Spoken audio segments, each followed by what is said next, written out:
Good morning, students. Today we'll discuss about P-N Junction Diode. So this is the physical representation of the P-N Junction Diode. You can see the symbol of the P-N Junction Diode, where the bar side represents the negative, that is a cathode, and opposite is cathode, anode.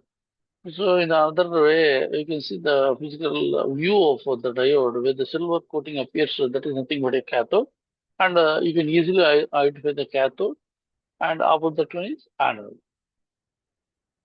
So, first of all, how the P junction diode is formed, right? A P junction, like if you take a P-type semiconductor and a N-type semiconductor, and when you sandwich these two semiconductors, a P junction diode is formed. But before that one, a P junction, the P-type semiconductor is doped with the trivalent impurity, and N-type is doped with pentavalent pentavalent impurity. So because of that one, the whatever the doping with the silicon, the n-type semiconductor will have majority charge carriers electrons, and trivalent on the p side will have holes as majority charge carriers. Right. Now, just look at what will happen when these two semiconductors, that is the p-type semiconductor and n-type semiconductor, are sandwiched together.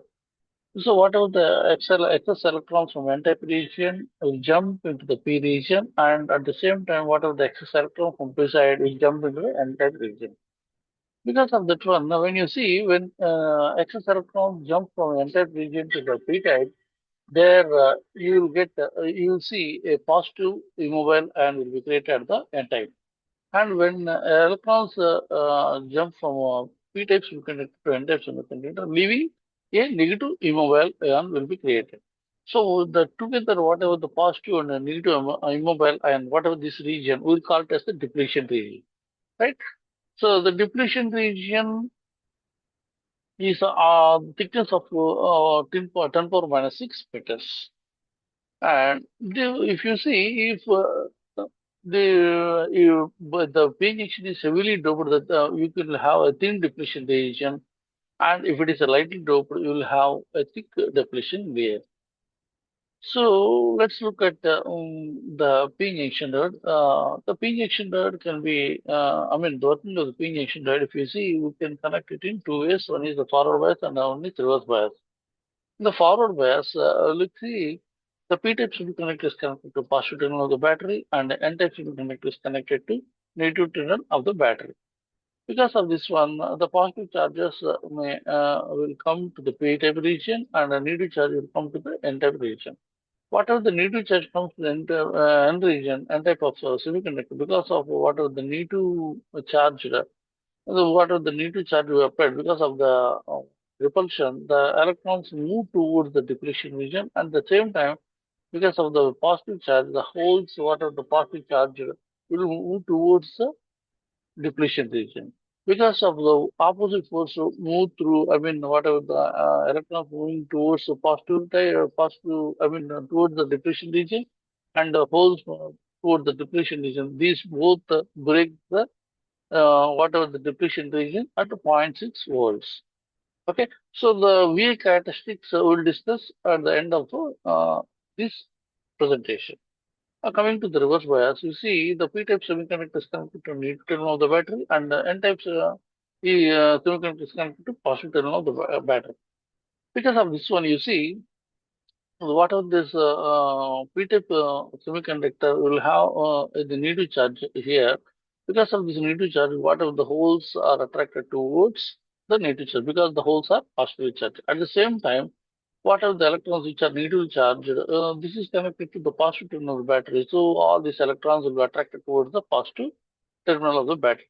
Because of this one, you see the depletion layer increases, right? So the depletion increases, and a small current will be possible because of the minority charge case. Because in p-type region, there are a few electrons are available.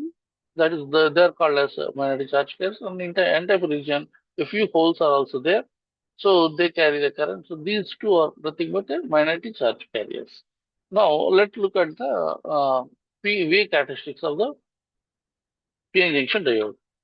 See here, when the P-N junction is in the forward bias, you see at zero voltage, a zero current will flow through the diode if the applied voltage is less than the barrier potential.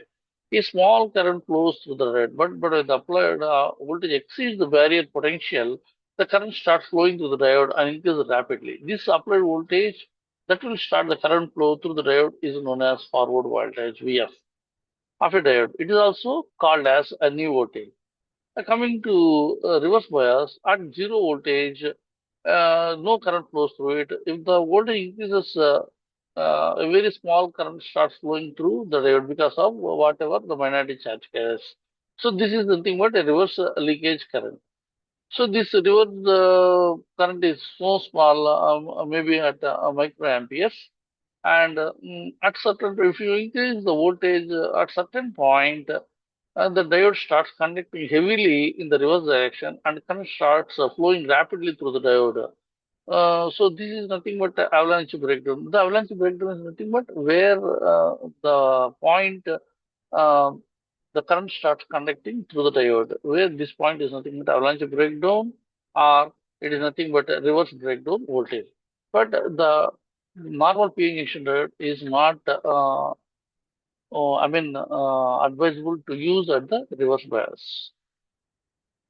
Thank you.